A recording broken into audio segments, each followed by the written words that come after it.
should be like a shot game of every time someone says gaslighting on MAFS, because they throw that word around so much.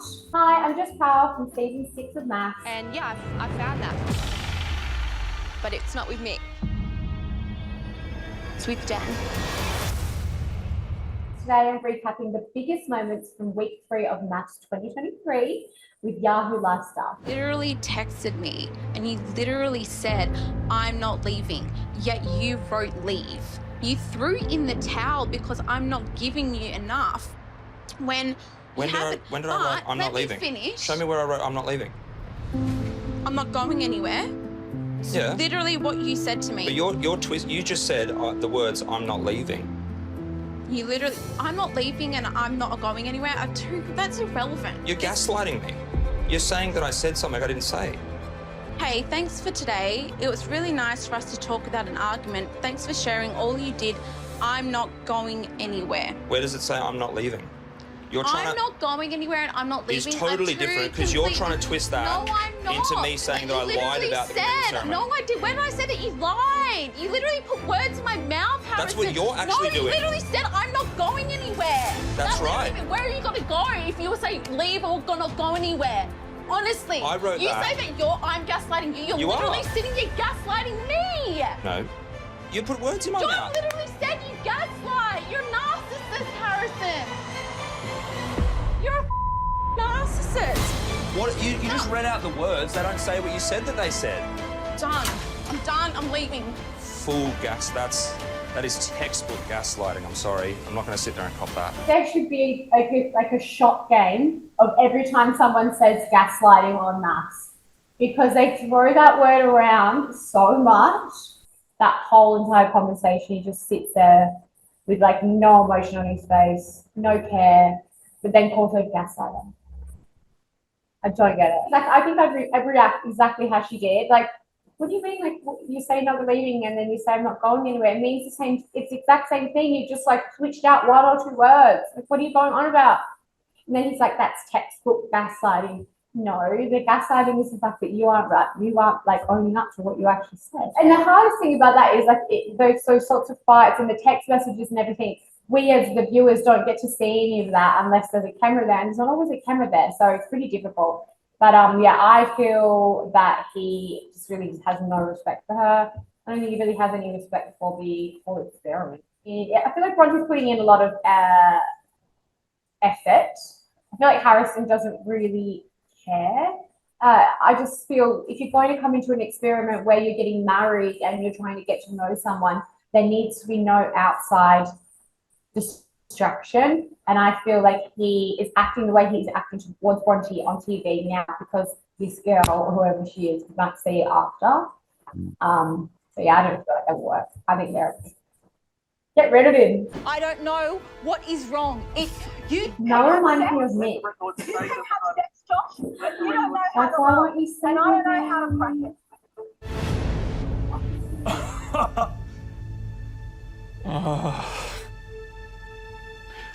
Yes. You have a problem with intimacy, Josh, and I'm too much for you, and you don't know what to do. I'm too much for you. He looks like the purple wheel. And I'm going to speak my truth for every goddamn woman in the world. Oh, hallelujah! Yeah. You have a problem with someone getting close to you, and that's on you. I can't break down these walls. I don't know, when I'm trying to get close to you, you lock up. This is what you do. Or you walk away. Yeah. And there's clearly a barrier. Okay. I don't know what to do. That's sad. I don't think I have a problem with intimacy. It feels pretty horrible to have someone say all these things to you over and over and over. You know what? I love him. I think that Josh is so sweet. And I feel that Mel is a woman that obviously has needs and he's not matching him. But like, even if I had a partner that I was with for 3 years and he started yelling at me like, if your sex life dropped off and he was saying, you have a problem with not having sex, it would make me even more not want to have sex with him, because it's supposed to be like something that you share and it's nice. Like, rather than you have a problem with intimacy and you won't do this and you won't touch me. Like, babe, I'd kick you out of the house. I won't touch you. doing my head in. I think that she's demasculating him a lot in the conversations as well. She's sort of making him feel lesser and making him feel like he isn't a man. And so why would he want to pick her up and, take her to the bedroom? She really just needs to take a step back, understand his feelings, because sex isn't just sex either. It's about emotion, it's about connection. And I feel like she's trying to jump ahead of all of that and just get down to business. Normally that is men that do that, but it's women as well. And you can see that he's just stressed. Like, I think just give him a break. I think she really just needs to try and find a connection with him rather than push for this sex thing, because that's how I felt sometimes in my relationship with Nick. I thought, okay, well, maybe if I, he's obviously attracted to me, maybe if I give him a kiss, if, something sparks up, something happens, and it didn't. And that's okay. Like, not everything has to be built on sex. Some people don't even sleep together for a long time before, like, while they're in a relationship. It's not something that happens straight away. The attraction's low. Like, you're You are a good-looking girl. But not in my eyes.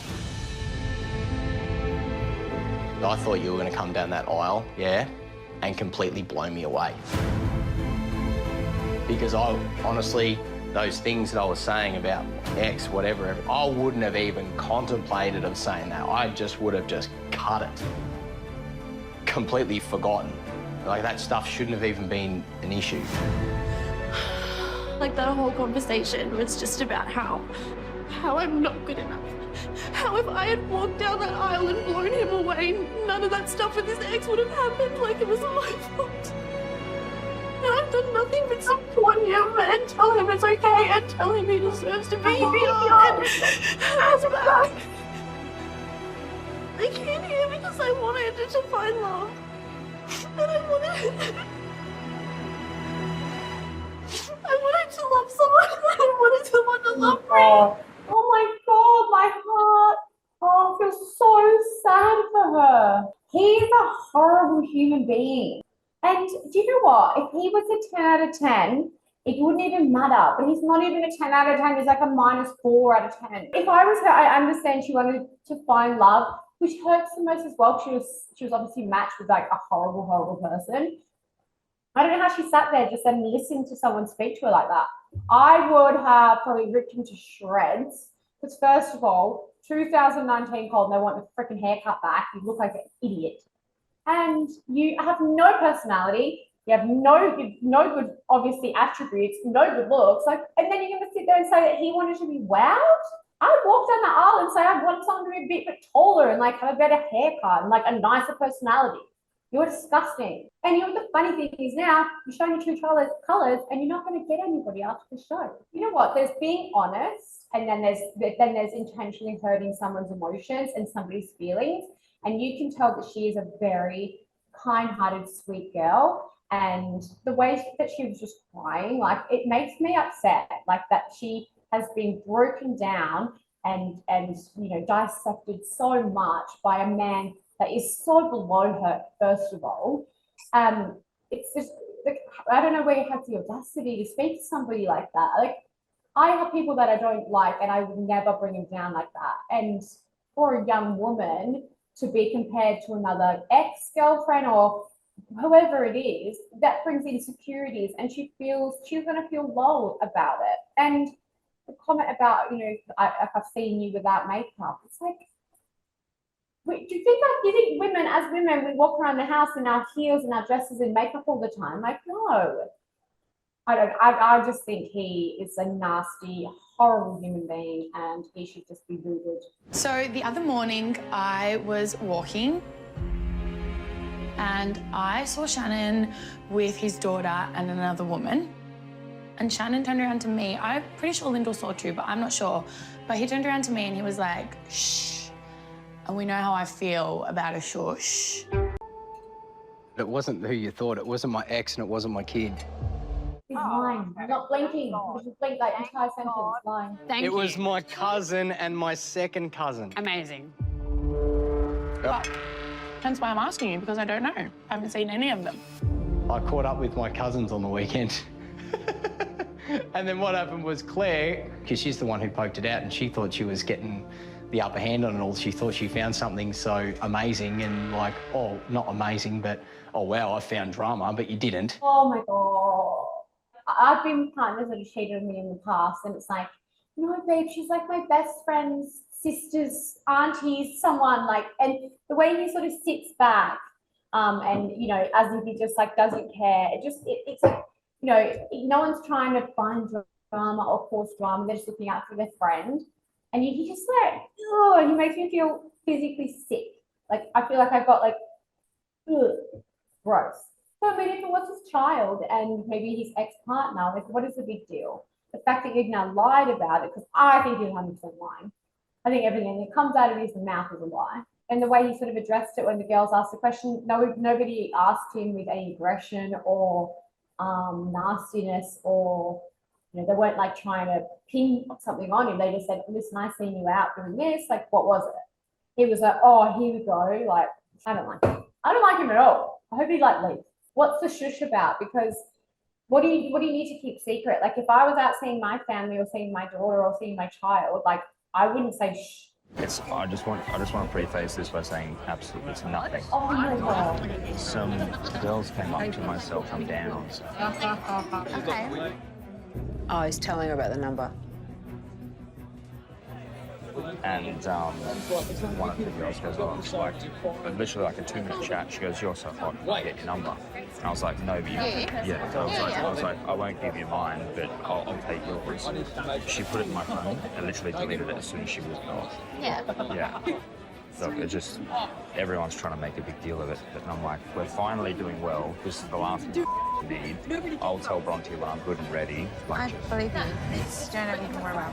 I don't care. Girls gonna come up to you when you're out. Yeah. Oh. Help me out here. No, you help me out. Did he actually say I took a girl's number? Like, I get hit on sometimes when I go out. And I didn't want to reject her in front of the boys, in front of my mates, so I gave her my phone just to humour her. Oh! He's so full of himself, I can't take it. He's so ruggedly handsome that it was inappropriate for him to reject the girl. Barf. Okay, this is what I don't get about Bronte and Harrison, is they have these big blow-ups and like, you're narcissistic, you're this, you're that. Why does she? There's no woman on earth that I know that would believe that. And if that was presented to me, I would say you're a liar. Because first of all, why are you entertaining another female enough for them to be able to feel comfortable to ask for your number? And why would you then give her your phone to just delete the number so you didn't humiliate her in front of the boys or make her look bad in front of the boys? Like, who is she to you? You've got a wife, you're supposed to be loyal to her, not some random chick at the bar. And why are you allowing women to come up to you and feel comfortable to speak to you in that sort of manner? Like, that would be cheating to me in a way. Like, I don't think that's right at all. And why, this is what I don't get about Bronte. Why is she believing him? Why is she going along with it? Like, there's no way I would have sat there and been like, no, babe, like, don't worry, it's fine. Like, it's all good.